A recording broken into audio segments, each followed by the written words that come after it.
Marx, 1818 to 1883. Karl Marx was the descendant of a line of rabbis who had served the Jewish community of Trier in Prussia's Lower Rhine province since the beginning of the 18th century. His father Heinrich Marx was the first in his succession to break with tradition, becoming a lawyer and vineyard owner, and taking the even more revolutionary step of converting to Lutheranism. His form name Heinrich replaced his baptismal name Heschel. Marx's mother, Henriette Pressburg, was the daughter of a wealthy Dutch family, also Jewish, related to the Philips family, whose name became famous for its electronic products in the following century.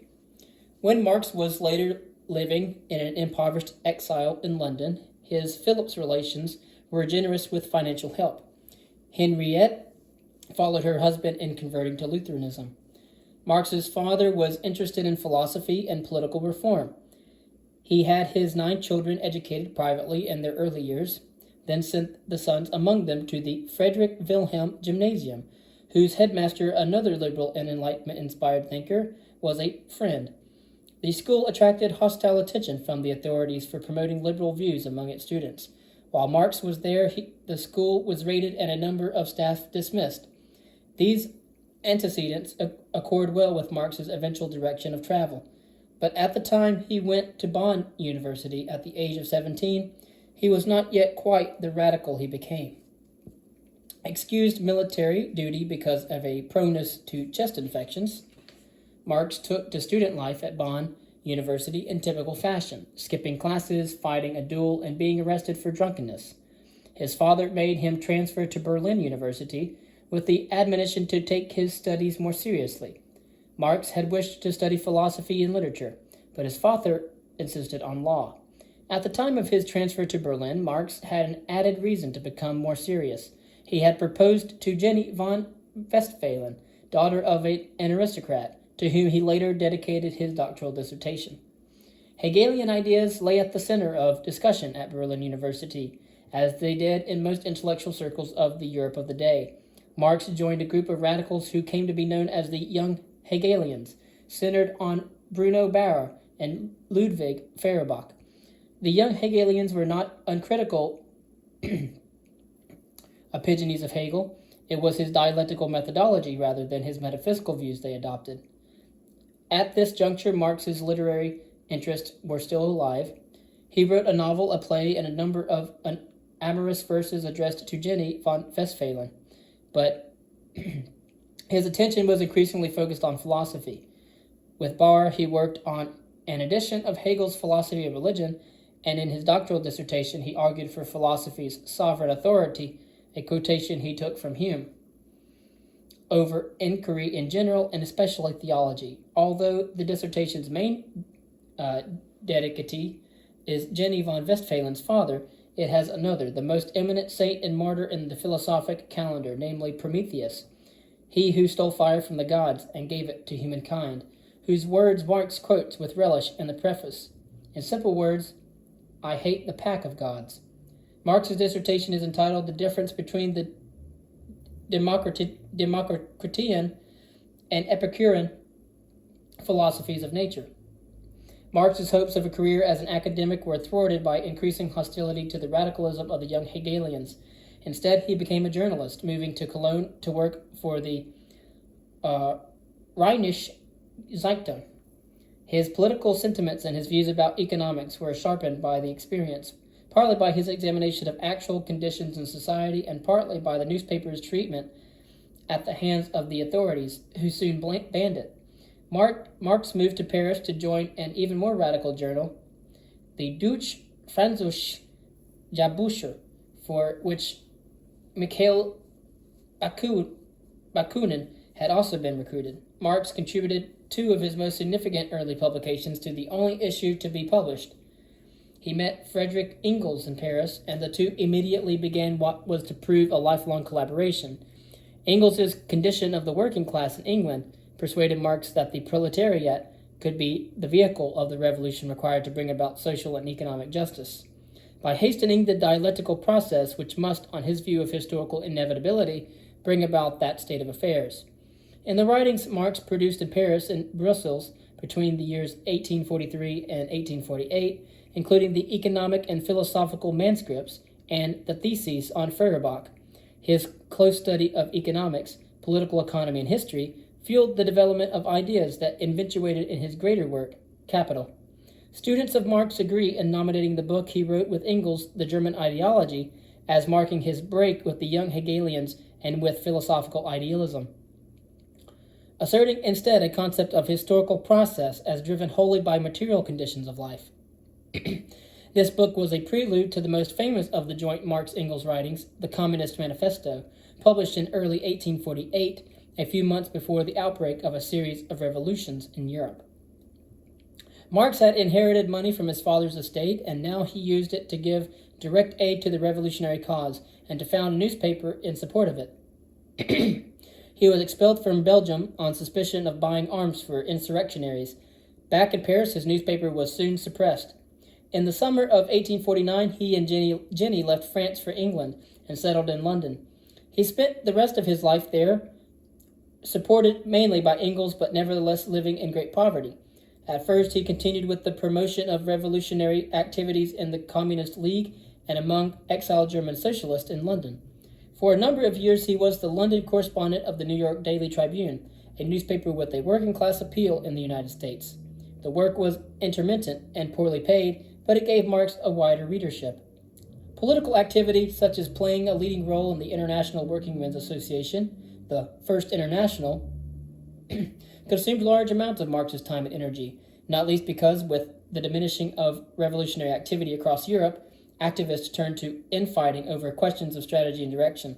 Marx opposed Bakunin's attempt to move the International in the direction of anarchism and won. By then, however, the success of his contribution to the critique of political economy, and written in 1859, which anticipates the more detailed Capital, then still in manuscript, had persuaded Marx to devote his main energies to the latter. Among other considerations, he regarded the failure of revolution in Europe as necessitating an examination of capitalism itself. Poor health, poverty, disappointment in practical politics, and relentless work were Marx's lot since his university days. One admires the comradeship provided by Jenny von Westphalen in that life, in which she bore 7 children, only 3 of whom survived. Whatever one's view of Marx's momentous legacy, one has to agree with 2 points. His was an epic life, and it proves how philosophy can, as he himself said it must, change the world. Marx's principal efforts were portioned between practical political activism and the theory that provided justification for it. A sketch of the activism is given in the foregoing. The theoretical side of his work divides between technical examination of questions in economics and a variety of topics that have more general philosophical interest. The 3 volumes of Capital are almost wholly devoted to the former. They contain extensive discussions of commodity production, requiring the existence of markets and the division of labor, the distinction between use value and exchange value, and the labor theory of value that underlies it, the nature of capitalism, the argument that surplus value is the source of profit, and related topics. Critics identify flaws in Marx's technical case, but aspects of what he says, the tension between worker and capitalist, the former seeking higher wages and the latter higher profits, and the unstable nature of economic cycles, continue to be persuasive. The more directly philosophical ideas in Marx have been equally influential. Some of the more salient are as follows. There are critics of liberalism on both right and left of the political spectrum. Liberalism is the political philosophy that values individual freedom, equality, the rule of law, democracy, religious liberty, and respect for rights such as privacy, freedom of expression, freedom of the press, and the right of assembly. Criticisms of it from the political right are what one would expect from a viewpoint that seeks greater control over and uniformity among populaces, subordinating individual preferences to the demands of conventional morality, loyalty, and patriotism, a regimented state, perhaps military values, and the like. Think of a fascist state in recent history for an example.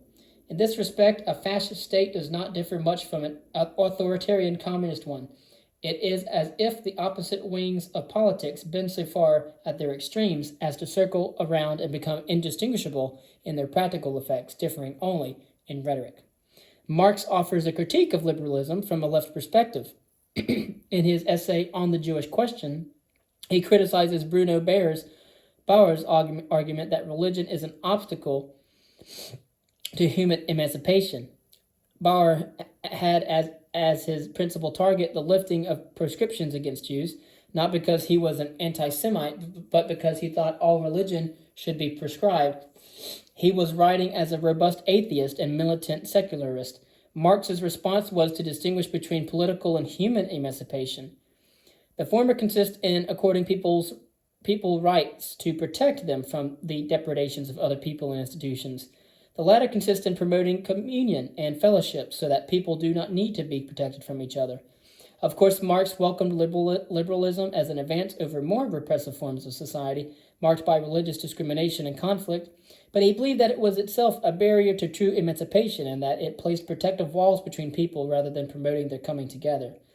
In a perfected state of society, those walls will not be necessary, he said, because harmony will prevail and people will make common cause with each other. This attractive idea is implausible. The thought that human nature might be so far perfected as not to require measures to protect the weak from the strong, as not to require active promotion of fairness, as not to require methods of resolving frictions when the diversity of human interest and desires conflict, is utopian. One sees why some might prefer to take their chances in a liberal dispensation. One of Marx's best-known remarks is that religion is the opium of the people.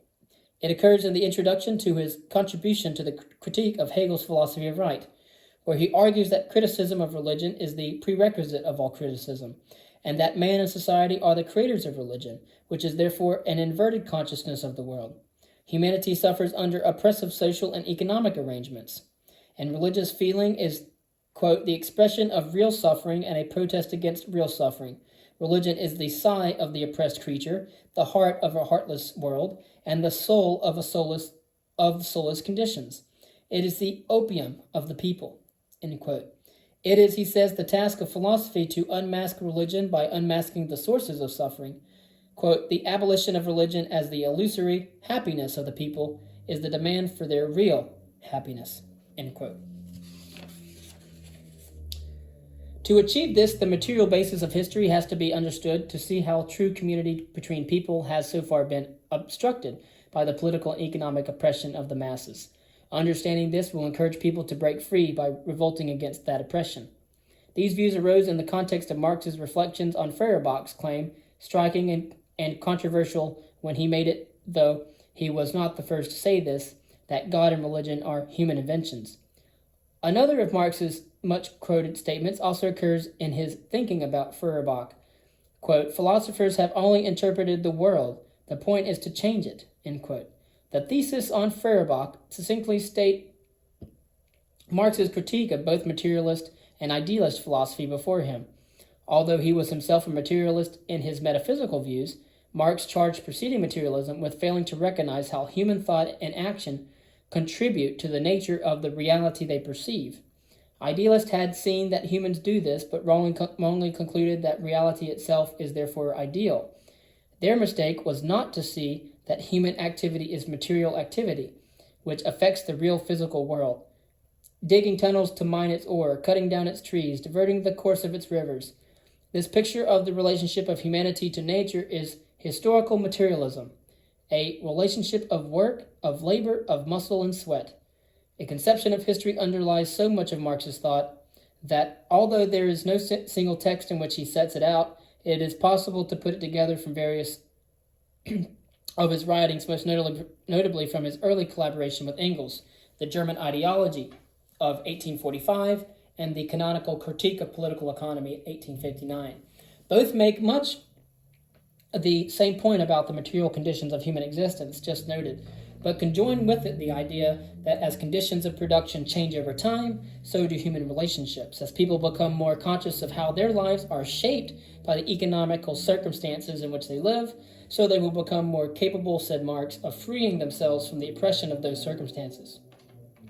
The historical process is a dialectical one in which contradictions between the material interests of different sections of society, peasant and landowner and feudalism, worker and capitalism, express themselves as conflicts in a dynamic representable as Hegelian movement of thesis and antithesis, producing a synthesis, which in turn is the thesis to a new antithesis, and so forth, in a sequence of negating the negations, as Engels put it, until this deterministic evolution results in a pure state of communism where the state withers away because human good fellowship will make laws and government unnecessary. Such, at any rate, is a standard view, influenced by later interpreters of Marx, chief among them Lenin. Experts on Marx differ as to whether he really had a philosophy of history, and if so, what it was. Some say that when he writes about particular historical occurrences, he does not place them into a fixed pattern of historical unfolding. An example cited in the essay, The 18th Brumaire of Louis Napoleon, on the revolutionary events in France between 1848 and 1851. Yet the opening remarks of the essay suggest otherwise. Quote, "Men make their own history, but they do not make it as they please. They do not make it under self-selected circumstances, but under circumstances existing already, given and transmitted from the past. The tradition of all dead generations weighs like a nightmare on the brains of the living." End quote.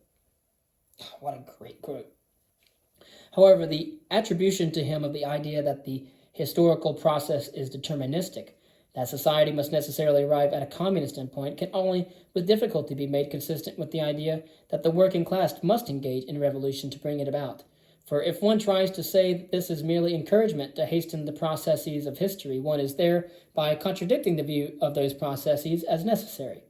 Perhaps, on the other hand, Marx did not think that historical materialism is a deterministic process, but then the account of the process by which feudalism was supplanted by capitalism, and his view that certain societies were not yet ready for revolution because they had not reached the level of industrialization required for an urban proletariat, seemed to oblige a reading of him in the opposite direction. Although Marx's analysis of labor is central to his economic and political theory, it has a powerful philosophical dimension also. In his economic and philosophical manuscripts of 1844, he sets out his view of alienation. He argues that workers in a capitalist system suffer alienation in 4 ways.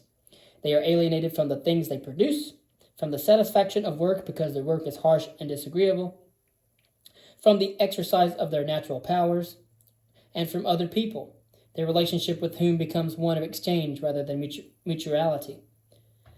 Everything about the capitalist system is, he argues, connected with alienation. Rent, wages, profits, and the rest. His preferred alternative is not fully sketched, but turns on the idea of labor which is satisfying to the laborer and which generally satisfies his or her own needs and the needs of others. An underlying assumption of all Marx's work is that economic systems up to and including capitalism are unjust and oppressive, and that communism properly realized would be a good state of affairs, because it would be premised upon the mutuality of human beings, fellowship, sharing, and true freedom. The question whether there are kinds of society that could be just and humanly good without requiring that we wait to see if utopian hopes for human nature can come true remains as the more immediate question requiring an answer.